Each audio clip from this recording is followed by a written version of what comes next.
Hello, my name is Emmy DeGrappa. Each week, we bring you stories asking our guests the question why.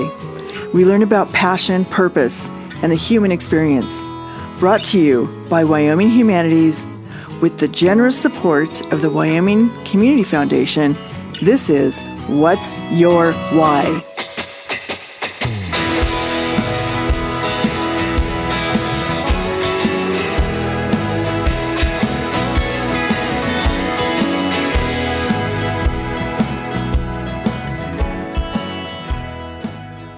Today, we are talking to Juan Martinez Pineda.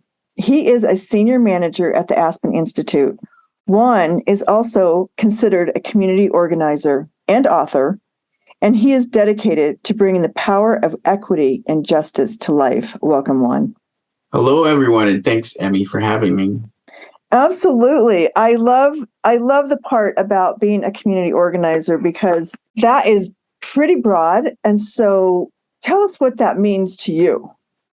Being a community organizer, I think, is just running in my blood.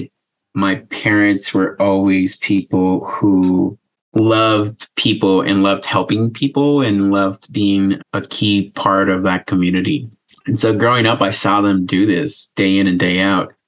Now, we don't call it community organizing. We call it helping families organize their quinceañeras and carne asadas on the weekend, or encouraging us to bring other kids who may not have access to some of opportunities that we did to be able to expand those. And it was always a weird feeling growing up, having to share a lot of what we were able to have. But looking back at it now, I realize that they were instilling in me this sense of community and the sense of love and the sense of being able to share what little and whatever we had with everyone. And so that I credit them with instilling that community organizing mentality to me and that community organizer heart. And I think that is a beautiful explanation. That's really true. When you are part of a community, it's almost like an extension of being part of a big family. And I come from a big Hispanic family, so I can definitely relate to that. Why did your parents migrate from Oaxaca, Mexico to South Central LA? Yeah, so my mom is actually from Oaxaca, from rural Oaxaca up in the Istmos of Tehuantepec. And my dad is from Izúcar de Matamoros, Puebla. And they both migrated from their rural towns to Mexico City, which is where I was born. And they both did so to seek out career pathways for themselves. And early in those days, I like to tell that story about how my parents both came from different towns and they met while they were working at a cookie factory in Mexico City. And I was the perfect cookie that they baked together. So from there, my parents kept looking at opportunities for their children. And many of those opportunities were up north here in the United States. And that's why we came up here and that's why they made the trek out here for my sisters and I to have a better opportunity at our goals and dreams. How many children are in your family? 2 sisters. I have 2 younger sisters. I'm the eldest, Hara Jessica, who lives in Houston, Texas now, with her 2 daughters, Isabel and Sophia, and my youngest sister, Nayeli, which in my mom's native tongue of Zapotec means I love you. She is out in LA in California as well, too. Wonderful. So tell me about your journey, because your journey is very interesting and unique in many ways. And in your bio, it says you're the founder of Fresh Tracks. Sorry, I almost said Fast Tracks. Fresh Tracks. And it's a community-led cross-cultural revolution rooted in the healing power of the outdoors. First, tell me how nature became basically your passion and love in your life. Yeah, I think nature was always a part of me. Now that I look back in retrospect, my mom and dad always had a love for the land and the way the land takes care of us, and we're able to take care of the land. Even in the days, even some of my earliest memories, I remember my dad and mom taking me to the parks in Mexico City to have a weekend there. And those are some of my most vivid memories of growing up in Mexico, is being able to go to Chapultepec, which is a park, the biggest park in Mexico City, and hiking with my dad there. So the love for nature, the love for that connection was always a part of my family. I think growing up in the city, I didn't know what wilderness or an open air, untouched land would look like. And so the best case scenarios that I had around my connection with nature were growing in our garden in the backyards in LA, or going for a weekend expedition to the local beach or the local parks in LA and exploring our city that way. It wasn't until I made the trek to Jackson Hole to attend the Teton Science Schools that I really saw that dramatic experience of what you get when you come to a national park like the Grand Tetons, and those jagged peaks rising up from the plateaus, from the fields, and seeing a free-flowing river and seeing more stars than I could count for the first time. It just felt like a moment in my life when things made a lot of sense, and I was able to make a lot of connections between myself, nature, and the universe, that I wanted a lot more people to have that experience and that opportunity. And I made that commitment early on to myself. And so far, it's turned out to a beautiful career path for me. It is a beautiful career path to think that your whole goal is to empower youth to experience the outdoors. And what kinds of ways do you help the kids in the inner city? How do you create opportunities for them?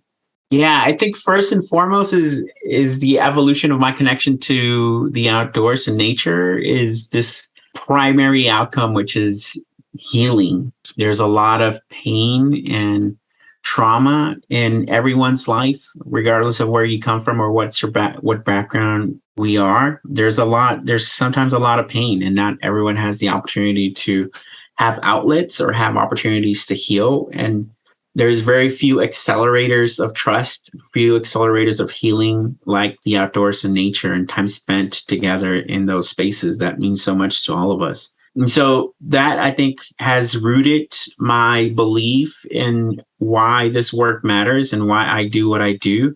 Fresh Tracks is an example of that, where we're able to bring together young people from different cultures and different backgrounds and different walks of life to really break down a lot of those silos and those shields that we may create amongst each other, and start to talk about that pain that is being caused across all our communities that may sometimes feel different, but it is very systemic in the way that it is impacting all of us. And so whether that's poverty, whether that's inequitable access to healthcare, inequitable access to educational pathways, workforce, whatever those systems are that are out there, we want to create solutions and connections across differences so that we can start to really work together. So whether you're a young white woman in rural Appalachia who is dealing with the digital divide and can apply for jobs because internet access is either very, very slow or non-existent, or whether you're a young person in South Central LA who can't afford a computer to connect with those places, we want to talk about those things. And one of the ways that we're able to bridge the divides between a young leader in Compton and a young leader in Appalachia is by being able to bring them together and saying, hey, we all care about each other. We're all one big community at the end of the day. And we are all have this pain or these challenges in front of us. How can we overcome them together? Was Fresh Tracks a name that you came up with, and it is an organization that you founded? Yes, Fresh Tracks is a play on words. It means different things to different people. So there's the very much musical hip hop beat to it, which is laying down some fresh tracks for music. Or there's the indigenous and native definition of it, which you look at fresh tracks and it means hunting and subsistence and being able to feed your family. And so we wanted to play with that, with those words about what it means to different people in different ways. It can also mean like new ventures and new pathways forward. So there's a lot of definitions, and we leave it up to interpretation for many people about what the name it means itself. The organization was founded by myself, Martin LeBlanc, CJ Golding, Thatcher Heldring, and a couple other people who were key in those early days of making it happen. I was able to really dedicate a lot of time to it, and so therefore I've been able to carry it forward. But they were very much a part of those early days in helping me build this organization to what it is, and many of them are still a part of it. So that's a little bit about the history of Fresh Tracks. Yeah, and really interesting and so true that you chose that name, because it does symbolize all of those things. How does Fresh Tracks work with your work at the Aspen Institute? How do those work together? Yeah, so within the Aspen Institute, it is as you can imagine, a big universe of good work that is happening there. I sit under the Forum for Community Solutions, which focuses on community solutions across the board. And we explore innovative solutions and creative and community and youth-led based solutions to challenges in today's communities. Within that environment, there's a couple of different ways that we approach it. Our approach is one of those many approaches where we're also able to measure well-being. And so one of the things that we're really excited about launching into the next couple of years is a partnership that we've developed with young leaders about how do we define well-being? How do they define well-being? Because so much of what is out there has been defined for them that very few people ever stop to ask how young people are defining well-being in today's language, and how can we start to then measure it and then in turn turn it into an advocacy agenda that they can apply moving forward so that they have the resources to create healthy and well-being outcomes in their own lives. So those are some of the ways that we connect it within the Aspen Institute environment and universe, and excited to be in that community of leaders. Not to put you on the spot, but how do you define your well-being? What is your definition? Yeah, I define my well-being by how many times I can make my son laugh today. So I am looking forward to picking him up from daycare and counting how many of those days. I define it by how many times I'm able to get out on a trail or a walk in my neighborhood. So that is very much it. And then by how many times we're able to cook food in our home, a home cooked meal that we're able to do. So, and if even better, if we can pick it up from our garden. So those are some of the ways that I've defined well-being for myself.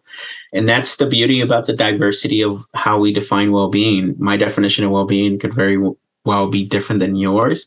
But under that, there's some common values like time spent with family, time spent cooking, time spent in nature. And so we are on the way to trying to figure out what are some common denominators that we can attach to and help people measure that.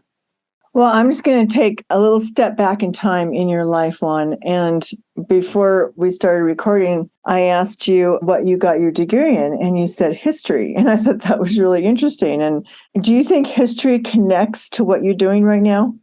Absolutely. I think one of the things that we practice a lot in Fresh Tracks is the narrative or the storytelling. Who gets to tell the stories? What are the stories that are being told? And what are the lessons from those stories? And I think that there's a lot of history that is often written about people who may have not had the chance to be their own voice and their own storytelling.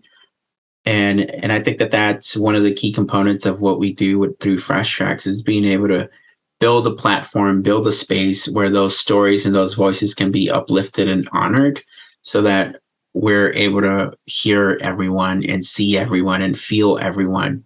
It's one of the beauties about understanding this concept of history that while many of what we're able to digest or read is oftentimes written from one perspective, but there's different perspectives to all of history, and being able to be open to that, I think is certainly one of the benefits of being able to have that background in myself of understanding that concept. How old are the young people that you work with? Are they high school? Are they college? Yeah, they are anywhere between the ages of 16 and 25. And how do they find out about you? It's a hybrid model. So we have a lot of good partners out there, Native Americans in Philanthropy, the Opportunity Youth Forum, the Natural Leaders Network, the YMCA's Bold and Gold program, just to mention a few. So we put out the word through them and ask them to nominate some young people who they feel are ready to take the next step in their leadership development. And then we also open it up for applications when our training opportunities come up, because we want to be able to reach those young leaders who may not be connected to an organization or may be looking for that opportunity and randomly Google something along the lines of what we're promoting, and they find their way to us. And so that's usually how we connect with young people, and also through our social media. So Juan, what was the most recent award that you received? And I believe it was right in Jackson Hole that you received this award. What was the name of it, and why did you receive it? Yeah, I received the Murie Center's Rising Leader Award for conservation. And I think that award was bestowed upon me because my other awardee that I received with that night is Dr. Jane Goodall. And there's a lot of similarities in her message and mine. I think a lot of it has to deal with hope. A lot of it has to deal with youth and being able to use our platforms to encourage not just hope, but also the action to make hope a reality. And, I was able to sit down with her and talk in depth about some of these things, and just hearing her energy towards not just wishing for hope or wishing for things, but actually equipping people with the tools, the voice, the platform, and the resources to be able to take action to address those things that may not seem right to them, is something that she and I share a lot. And so when it comes to conservation, I think a lot of what I am doing through Fresh Tracks is really centering what these natural landscapes mean to all of us. And we can conserve as much land as we want, and potentially even build fences around it. But what's the point of that if people aren't being able to benefit from that and heal from it and restore some of the ancestral sovereignty and land rights that belong to the people and the original stewards of these lands, to be able to have those connections with their own communities as well too. What do you think since you had the opportunity to sit and talk with Jane Goodall, what was your favorite piece of wisdom that she shared with you?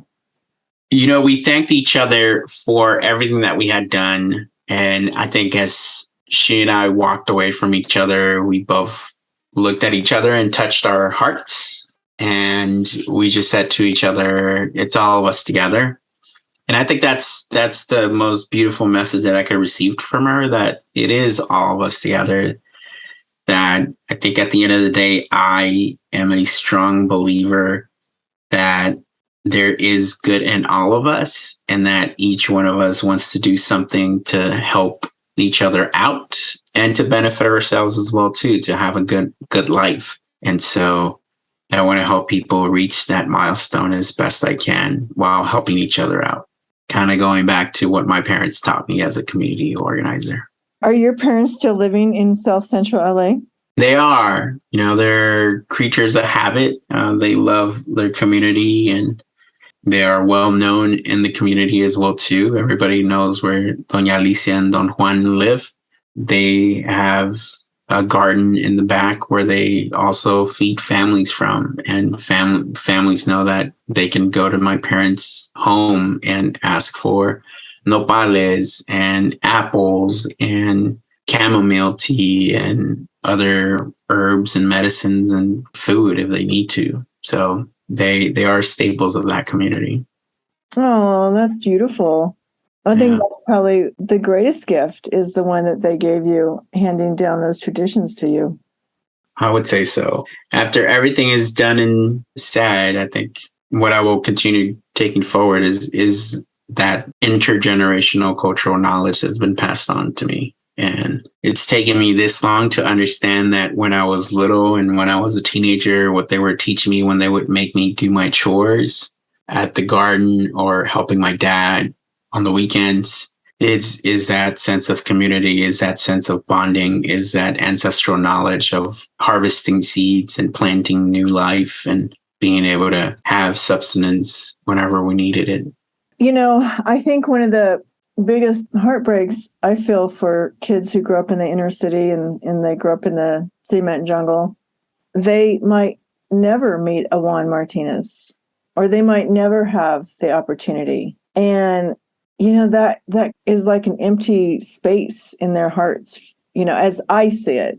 And so do you spend a lot of time going into the inner cities and talking to the youth? And even if they're not involved in your program, how can you get them interested or open those doors? Yeah, I think early on, I felt a lot of that weight in being able to reach everyone that I wanted to reach and share this great opportunity. And what I've come to realize is that I will never be able to reach everyone, not by myself. And being able to have some friends and have some young leaders go through the program and be able to share those opportunities with them so that they can go back to their communities and share them. So that way that there's not just Juan Martinez, that there's like Devin Edwards and Kimberly Peacock and Vanessa Torres is out there who are amazing leaders and leading the way in their own special way, in a way that makes sense for their community. That's the ripple effect that I want to have through this kind of programming and projects. And that's the way I think that we are best situated, especially leaders like myself who are able to get this attention and these awards to be able to create those ripple effect impact moments. And then also realizing that not everyone is going to love nature as I do or understand that moment right now. Maybe later on, my hope is that they would.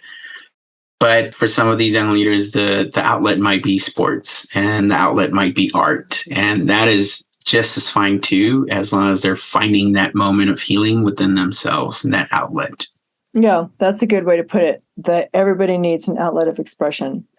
So how do people find you online, on Facebook? Let us know if there's a website where people can connect with you. Yeah, I would say the easiest way to follow along in our journey is to follow our social media on Instagram, Facebook, Twitter, Fresh Tracks. You can find us through that.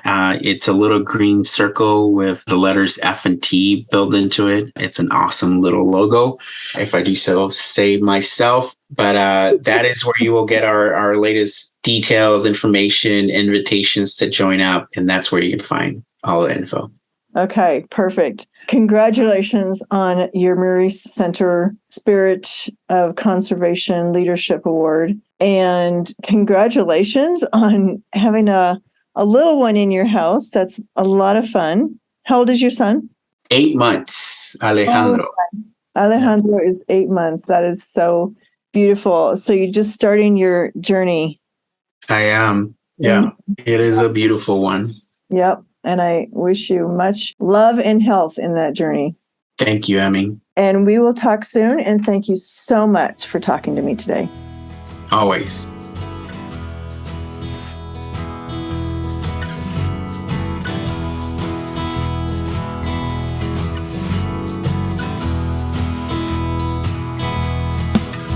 Thank you for joining us for this episode of What's Your Why?